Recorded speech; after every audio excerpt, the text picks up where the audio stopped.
Hi! Welcome sa RN Diaries. At ayun nga, sa wakas, natuloy na rin kaming pumunta at sumakay dito sa Riyadh Metro. Siyempre, hindi tayo alis mag-isa kaya may sinama ako. Special guest, ang aking buting friend na si Lalaine. Ayan, init na init kami.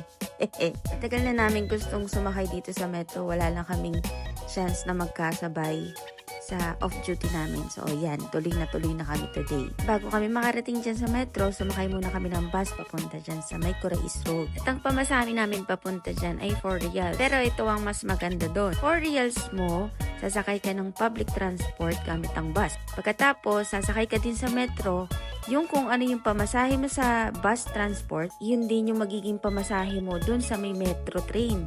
Nagkaintindihan ba tayo?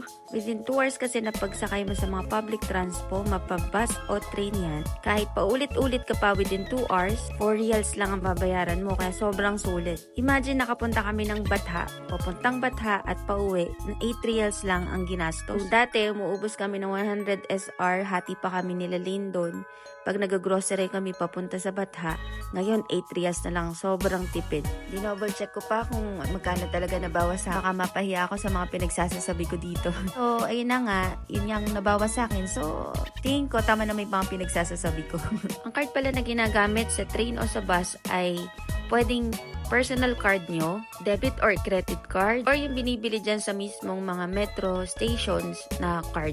Yan yung card na binili ko noon nung first time ko sumakay sa bus transport. To be honest, na-enjoy talaga namin nilalayin yung papunta sa may Batha. Unlike before, sobrang hirap. Unang-una, mahirap sa kalooban kasi mahal yung pamasahe. Imagine 100 SR, papunta pa lang at pabalik. Isang good feedback ko din dito sa metro, sobrang luwag niya. As in, ang ganda din ng mga design ng mismong metro stations. Yan, kung makikita nyo.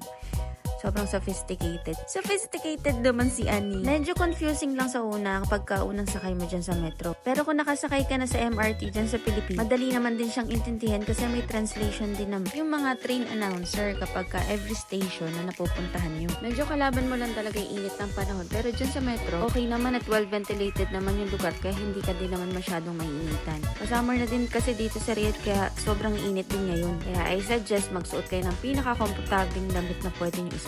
Ito pala yung pinakamapa ng Riyadh Metro. Medyo mukha siyang komplikadong intindihan, ano? Pero andyan lahat ng details kung saan ka makakarating. So, yung sa amin nila Lane from Kurais, sumakay kami ng Purple Line, tapos bumaba kami sa CAFD. From CAFD, lumipat kami ng Blue Line. Tapos bumaba kami ng National Museum. Tapos ayan na, nandyan na kami sa podium. Lalakad ka na lang ng konti para makapunta ka dun sa mga grocery store sa may Batha. Yun lang, thank you sa panonood. Saan tayo next?